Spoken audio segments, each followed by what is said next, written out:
தெரியும் சார். அதனால் தெரிஞ்சுமே பேச முடியாமல் தான் இருந்தேன். அப்புறம் கொஞ்சம் இந்த 4 நாளில் கொஞ்சம் டெவலப் ஆகிட்டேன். கொஞ்சம் 4 நாள் ஜாலியாக இருக்கீங்க, கொஞ்சம் இம்ப்ரூவ் ஆகிட்டேன். தலைவன் வந்து தலைவன் பேச மாட்டான், தலைவனோட கண்ணு தான் பேசும்.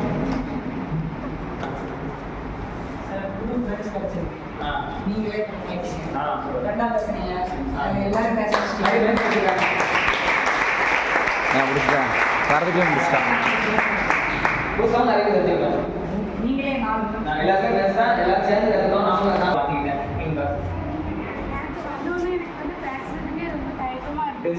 இன்னைக்கு வந்து நான் நிறைய பேரோட பேசினேன். எதை பேசுறீங்க?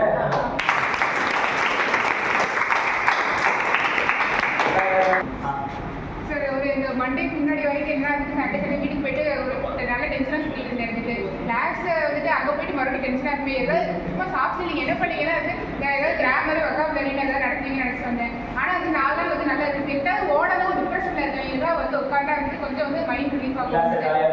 ஆமாம்.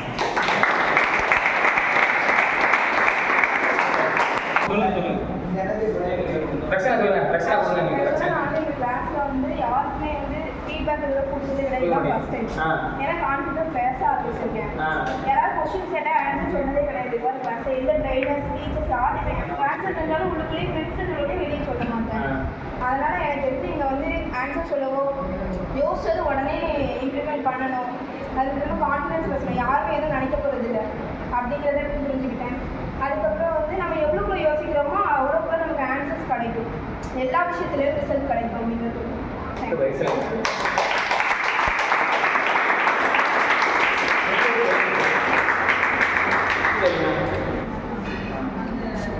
டாபிக் வந்து ஆக்ட் பண்ண சொன்னீங்களா, அது வந்து எனக்கு இப்போ எங்கள் கிளாஸ்லேயே ரொம்ப பழம். கிளாஸ் எல்லாம் தெரிஞ்சிருந்தாலும் செமினார் எடுக்கணுமா முன்னாடி பேசணுமே ரொம்ப பயமாக இருக்கும். இங்கே வந்து யாருமே தெரியாது. இந்த அப்படின்னாலும் முன்னாடி போய் எனக்கு பேசுறது வந்து நான் வந்து ரொம்ப பலத்தப்படலை. அது வந்து கொஞ்சம் இம்ப்ரூவ் ஆன மாதிரி எனக்கு சொல்லிருக்கேன். அவ்வளோ ஓப்பனாக இருக்கேன்.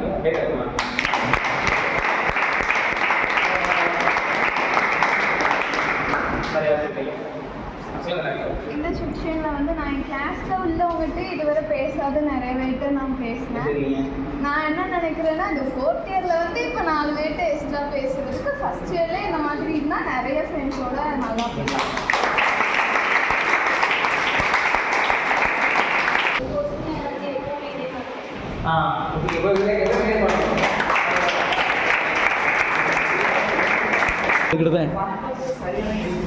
அது ரொம்ப முக்கியம். அது எனக்கு ஒரு நபர் வச்சுருக்காங்க, அதே மாதிரி நீங்கள் சொல்லி கொடுத்தீங்க. ஆனால் அது பிஸ்னஸில் ரொம்ப முக்கியம். இது ரொம்ப முக்கியம்.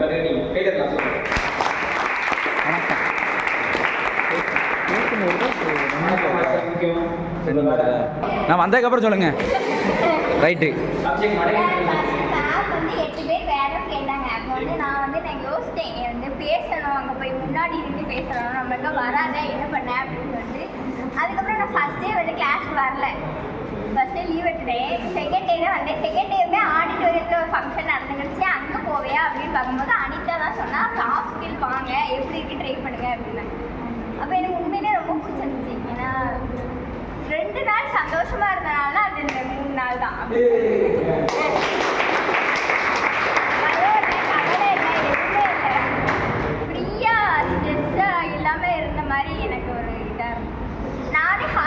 எல்லாத்தையும் சொன்னேன், இப்படி சாஸ்கிங் நல்லா இருக்கு, நீங்க எல்லாம் வந்திருக்கலாம், மிஸ் பண்ணீங்க அப்படின்ட்டு எல்லாத்தையுமே ஒரு ரூம் கூட விடாம எல்லாத்தையும் சொல்லிட்டேன்.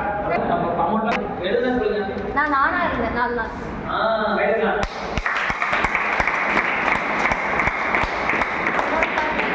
ரொம்ப சின்னது. இருக்கிறவங்க நிறைய பேருக்கு தெரிஞ்சிருக்கும். நான் ஒரு ஃபேமிலின்னு வச்சிருப்பேன், ஒரு ஃப்ரெண்ட்ஸ் இருக்கலாம். அந்த சட்டை தாண்டி நான் போய் பழக மாட்டேன் அவ்வளோ சீக்கிரம். ஆனால் அதை தாண்டி எனக்கு புது முகங்கள் நிறையா தெரிஞ்சிருக்கு. அவங்களுக்குள்ள என்ன டேலண்ட் இருக்கு, அவங்களோட கேரக்டர் என்ன அப்படிங்கிறது தெரியறதுக்கு இது ஒரு சான்ஸாக இருந்துச்சு.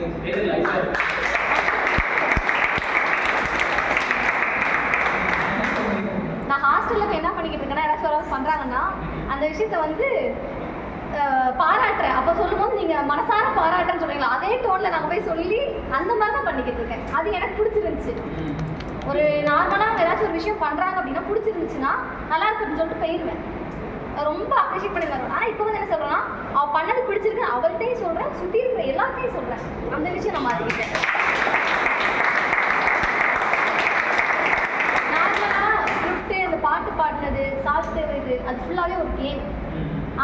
கேமுக்குள்ளே என்ன இருக்குது? முதல் நாள் பாடும்போது சும்மா ஜாலியாக ஃபன் பண்ணுறோம், இதுலேருந்து என்ன கற்றுக்க போகிறோம்? அந்த கேம் அதாவது ஆக்டிங் பண்ணி ஹூக் ஸ்டெப் சொல்லி நாங்கள் பாட்டு கண்டுபிடிச்சோம். இதுலேருந்து என்ன கற்றுக்க போகிறோன்றது ஒன்றும் தெரியாது. ஜஸ்ட்டு சரி ஈவினிங் ஃபன் பண்ணுறதுக்காக நீங்கள் மதியானம் வந்தோன்னா எல்லாம் சாப்பிட்டு தூக்கத்தில் இருக்கும், சரி அதுக்காக கேம் வைக்கிறீங்கன்னு இருந்துச்சு. ஆனால் அதுலேருந்து ஒரு ஆக்டிவிட்டி இருக்கும், அதுலேருந்து நம்மளால் கற்றுக்க முடியும் அப்படின்னு ஒவ்வொரு நாளோட எண்ணம் ஒவ்வொன்றும் கற்றுக்கிட்டேன். அது நல்லா இருந்துச்சு.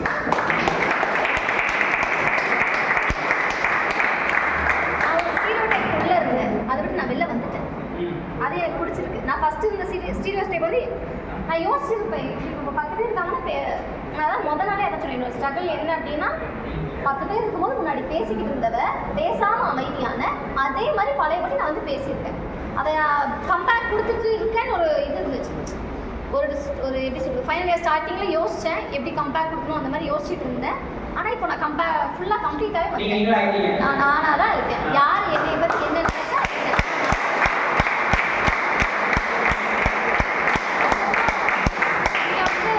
இங்கே இருக்கிற நிறைய பேர் வந்து பொண்ணுங்க ஃபுல்லாக எனக்கு தெரிஞ்சவங்க, பொண்ணுங்க இருக்கிற பொண்ணுங்க எல்லாமே எனக்கு தெரிஞ்சவங்க. ஹாஸ்டலில் டேஸ் காலர் இருந்தால் எல்லாமே பசங்க ஃபுல்லாக புது முகம். அதே மாதிரி நீங்கள் ஒவ்வொருத்தரும் கலாய்க்கும் போதும் ஆண்டனி, கௌதம் இவங்கெல்லாம் ஸ்போர்ட்டிவாக எடுத்துக்கிறாங்க. அந்த மனசு எல்லாத்துக்கும் வராது.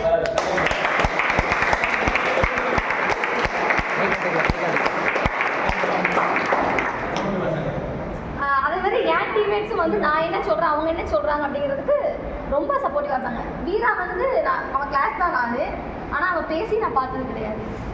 அவன் கூட நான் அவ்வளோவா இன்ட்ராக்ட் பண்ணதில்லை. ஆனால் இங்கே டீமுக்கு வந்த பிறகு அவன் நல்லா பேசுகிறான். அவனுக்குள்ளே இவ்வளோ பாலிட்டிக்ஸ் தாட் இருக்குது அப்படிங்கிறது எதுவுமே எனக்கு தெரியாது. எல்லாரை பற்றி எப்படின்னா என் ஃப்ரெண்ட்ஸ் சொன்னதை வச்சு ஒரு ஓவர் வியூ தெரியும். இப்போ வெங்கடேஷ்னா விளாக் போடுவான், சுகையெல்லாம் கிரிக்கெட், அந்த மாதிரி ஒவ்வொரு ஆளோட அவுட்லுக் தான் எனக்கு தெரியும் பசங்களை பொறுத்த வரைக்கும். ஆனால் அவங்களுக்குள்ள எவ்வளோ ஸ்ட்ரகிள் இருக்குது, அவங்க என்னென்ன ஃபேஸ் பண்ணுறாங்க, அவங்க கேரக்டர் எப்படின்றது இங்கே வந்தால் தான் எனக்கு தெரிஞ்சிச்சு. அது பழக வரைக்கும் இப்போ நான் பார்த்தா ஒரு சில பேர்லாம் பார்த்தா வெள்ளன்னு பார்த்தா சீனுன்னு சொல்லுவோம்.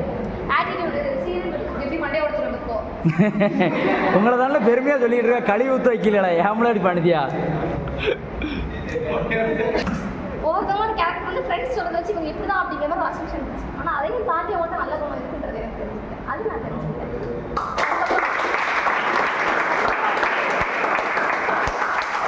வாழ்க்கை வந்து வாழ்கிறதுக்கு தான். அப்பா அம்மா ஆசைப்படியோ இல்லை ஃப்ரெண்ட்ஸ் ஆசைப்படியோ அவங்க என்ன நினைப்பாங்க, இவங்க என்ன நினைப்பாங்க, கூட இருக்கிறவங்க தப்பாக நினைப்பாங்களோ, நம்மளை ஜட்ஜ் பண்ணுவாங்களோ, அதை விட்டு ஃபுல்லாக வெளில வந்துட்டேன். நீ நினச்சா நினச்சிட்டு அது உன் இஷ்டம். நான் இப்படி தான், நான் என்னை மாற்றிக்க மாட்டேன்.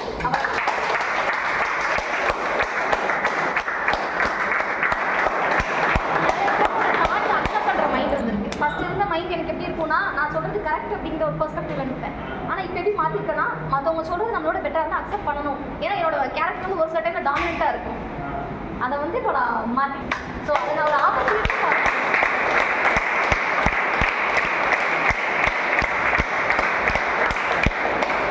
7.5 நிமிஷமும் எவ்வளோ பேருக்கு மொத்தத்தையும் சேர்த்து நான் சொல்லுதேன், யாரும் சொல்ல வேண்டாம் அப்படிங்கிற மாதிரி சொல்லியிருக்காங்க.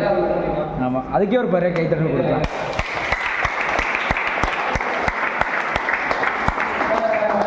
ஆனால் மித்திரனே பார்த்தீங்களா, இவங்க சொல்லும் போது தடுக்க எவ்வளோ சதி வேலை நடந்தாலும் அவங்க சொல்கிறத விடலன்னா இல்லை இல்லை ஆன்லேயே தான் இருக்கு.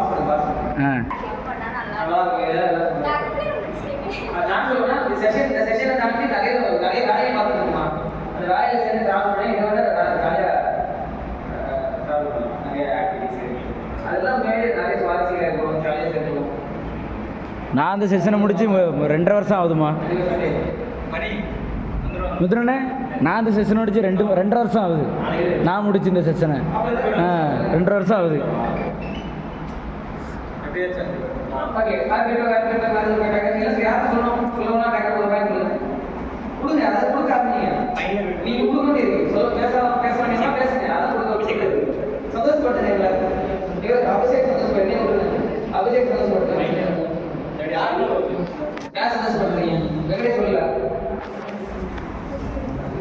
பிடிச்சது என்ன பிடிச்சது என்ன நீ எல்லாம் மாத்திக்கிட்ட என்ன கொடுத்துருக்க என்ன கொடுத்துருக்க கவிதைன்றதை வந்து நல்லாவே நான் வாழ்க்கையில் எடுத்துக்கிட்டேன். நிறையா கவலை அதிகமாக எடுத்துருக்கீங்க.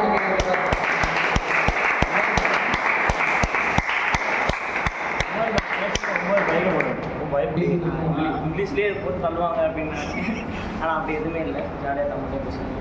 அது உங்களுக்குள்ளே நீங்கள் என்ன சாராக இருந்தாலும் அவர் நீங்கள் என்ன கலாச்சாரம் அவர் ஜாலியாக எடுத்துருவாங்க. இவங்க அக்கா எல்லாம் ஸோ அது நல்லா இருந்துச்சு. அண்டர்ஸ்டாண்டிங் அவங்களுக்குள்ள நல்லா இருந்துச்சு. ஸோ இதுமாதிரி யாருக்கும் பேசுறது இல்லை அவ்வளோவா, ஆனால் முன்னாடி பேசுறதுக்கு கொஞ்சம் ஆக்டிங்லாம் பண்ணார் தலைவர்.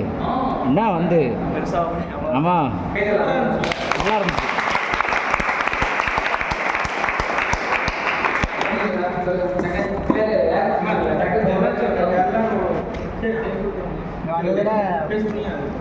மனசில் நிறைய கேள்விகள் இருந்துச்சு, அந்த கேள்விகளுக்கு பதில் கிடச்சிட்டு நினைக்கிறேன். சபாஷ்.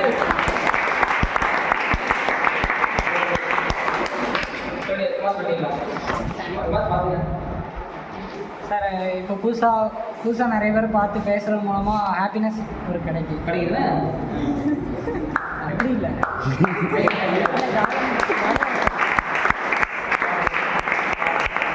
இருந்துச்சு. அதை அவங்ககிட்டலாம் சொல்லியிருக்கேன். அதே மாதிரி நிறைய பேர்கிட்ட பேசியிருக்கேன், பழகியிருக்கேன். அதுக்கடுத்து என்ன தான் எக்ஸ்பிரஸ் பண்ண முடியும் இந்த இடத்துல. மேக்ஸிமம் ஓவர் ஷையாக இல்லாமல் எனக்கு என்ன தோணுச்சோ எல்லாத்தையும் மேக்ஸிமம் எக்ஸ்பிரஸ் பண்ணிட்டேன்.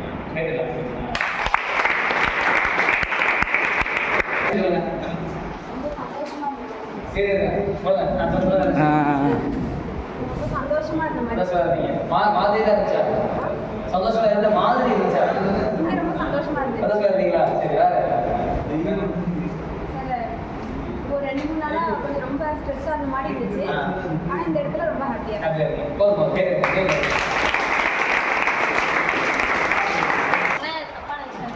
செக்ஷன் போனதுக்கு முன்னாடி நான் எனக்கு பசங்க மேலே நல்லா ஒப்பீனியன் கிடையாது. பசங்களால இப்படி தான் அப்படி ஒரு மைண்ட் செட்டில் இருந்தேன். நான் பார்த்த 10% ஆஃப் மென்னை வச்சுட்டு 90% ஆஃப் மென் அப்படி தான் இருப்பாங்கன்னு நான் தப்பாக அசியூம் பண்ணுறேன். இங்கே வந்ததுக்கு அப்புறம் தான் தெரியுது 90% நல்லவங்களும் இருக்காங்க அப்படின்னு.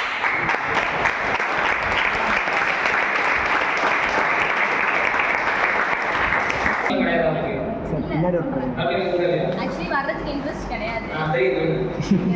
ஃபர்ஸ்ட் என்ன கொஸ்டின் கேட்டாங்கன்னா, நீங்கள் என்ன கல்யாணம் பண்ணிக்க போறீங்களா, சட்டி பாத்திரம் கழுவ போறீங்களா அப்படின்னு சொல்லி தான் அனுப்பி வச்சாங்க. அவ்வளோ இன்ட்ரெஸ்டோட வரல. பட் நான் ஜூனியர்ஸ்க்கு கண்டக்ட் பண்ணால் அவங்க ரொம்ப யூஸ்ஃபுல்லாக இருக்கும். ரிலாக்ஸாக இருந்துச்சு.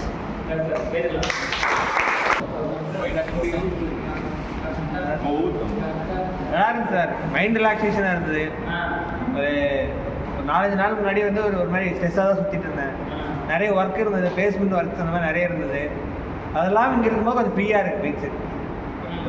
கூடிய சீக்கிரம் அந்த பிஸ்னஸை டேக் ஓவர் பண்ணிடுறேன்.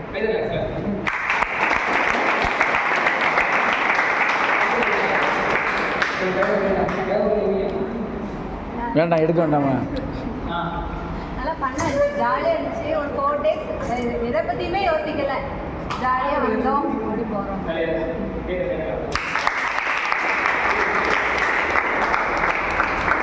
கிளாஸ் டைம்ல கேட்டால் நான் வந்து மத்தியானத்துக்கு மேலே இருக்கவே மாட்டேன், தப்பிச்சுவேன் எப்படியாவது.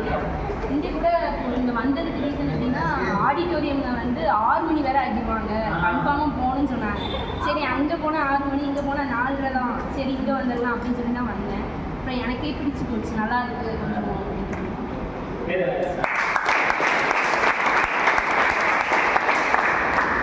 நான் வந்து ஸ்கூலில் வந்து லீடரு, அதனால் எப்பவுமே முன்னாடி இருந்து பேசுறது பழக்கம். ஒரு 4 இயர்ஸாக ஃபஸ்ட் இயர்லேருந்து எனக்கு வந்து போடியமில் பேசுகிறதுக்கு சான்ஸே கிடைக்கல. ஃபஸ்ட் இயர் பேசுகிறது எனக்கு ரொம்ப சந்தோஷமாக இருந்தது. அதுக்கப்புறம் அப்போ தான் தோணுச்சு, நம்மளுடைய ஆப்பர்ச்சுனிட்டியை வந்து நம்ம வந்து எடுத்துக்கணும், அடுத்தவங்களுக்கு எப்போவுமே கொடுத்துக்கிட்டே இருக்கக்கூடாது அப்படின்னு தோணுச்சு. என்னோடய சந்தோஷத்தை நான் அந்த இடத்துல இழக்கிற மாதிரி இருந்துச்சு. அது பேசுனதுக்கப்புறமே எனக்கு வந்து நம்மளுடைய இதை வந்து ஓரளவு நம்மளும் வச்சுக்கிடணும் அப்படின்னு எனக்கு தோணுச்சு.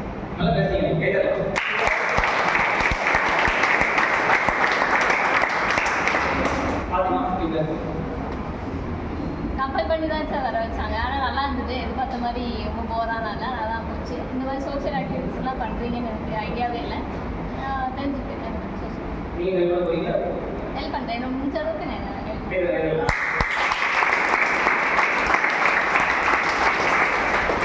நான் எனக்குன்னு ஒரு சர்க்கிள்குள்ளே தான் இருப்பேன் எப்போவுமே. கிளாஸ்னாலும் சரி இல்லை ஹாஸ்டல்னாலும் சரி, எனக்குன்னு 2 ஃப்ரெண்ட்ஸ் அவங்க கூட மட்டும்தான் இருப்பேன். அவ்வளோ சீக்கிரத்தில் யாரு கூடயுமே இன்ட்ராக்ட் ஆக மாட்டேன். அது போக எந்த என்வாயன்மெண்ட்டுக்குள்ளேயும் ஈஸியாக அடாப்டபிள் ஆக மாட்டேன். ஆனால் இங்கே வந்ததுக்கப்புறம் டீமுக்காக நம்ம பண்ணணும் அப்படின்னு இறங்கும் போது நான் ஈஸியாக அடாப்டும் ஆனேன். அதுக்கப்புறம் முயற்சியும் பண்ணேன். நம்ம வந்து அவங்களுக்காக பண்ணணும் அப்படின்னு இன்ட்ராக்டும் ஆனேன். அதனால் வந்து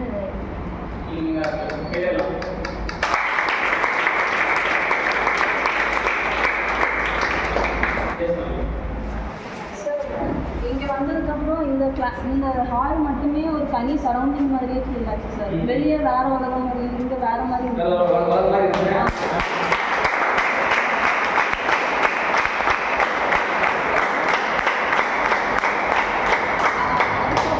எங்கள் கிளாஸில் உள்ள பசங்களெல்லாம் நான் ரொம்ப இன்ட்ராக்ட் பண்ணதில்லை, அவங்களாம் வரமாட்டாங்க.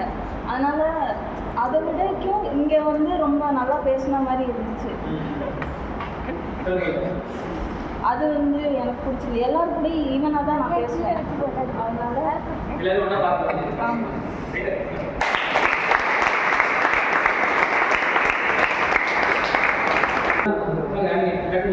ஃபஸ்ட்டு நானும் வரதுக்கு முக்கியமான காரணம் மண்டே வரும் தான். நான் ஃபஸ்ட்டு வரமாட்டேன்னு தான் சொன்னேன். ஏன்னா நான் மண்டே ஊரில் இல்லை, ஆக்சுவலாக மண்டே தான் ஊருக்கு வந்தேன். சரி வரணுன்றப்ப தான் சொன்னேன், என்னை கன்வின்ஸ் பண்ண வாடான்னு. நான் கால் வரைக்கும் வரமாட்டேன்னு சொன்னேன், இருக்கிறவன் தான். அது ஒரு மாதிரி நல்லா இருந்துச்சு. மணியும் எனக்கு கான்டெக்ட் பண்ணாங்க, வாடா பார்த்துக்கலாம் அப்படின்னா. வந்து நான் உட்காந்தப்ப சுடில் மட்டும் தான் எனக்கு பழக்கமானவங்க, வேறு யாருமே எனக்கு தெரியாது. நீங்கள் கொடுத்த ஃபஸ்ட் ஆக்டிவிட்டி மூலமாக ஃப்ரெண்ட்ஸ் ஆனோம், பேசணும். அது ஒரு ஜாலியானதாக இருந்துச்சு. அதுக்கப்புறம் நீங்கள் இன்றைக்கி காலையில் மத்தியானம் கிளாஸ் முடிகிறப்போ ஒன்று வந்துச்சுங்களே, அதுதான் சார் நான் இங்கே இருந்ததில் என்ஜாய் பண்ணது. ஏன்னா அதில் வந்து அதில் தான் நீங்கள் பசங்க பொண்ணுங்களாம் ஒத்துமையாக ஒன்றுங்கிற ஒரு கான்செப்டை நீங்கள் ஒன்று வந்து வச்சிங்க. அது எனக்கு பிடிச்சிருந்துச்சு.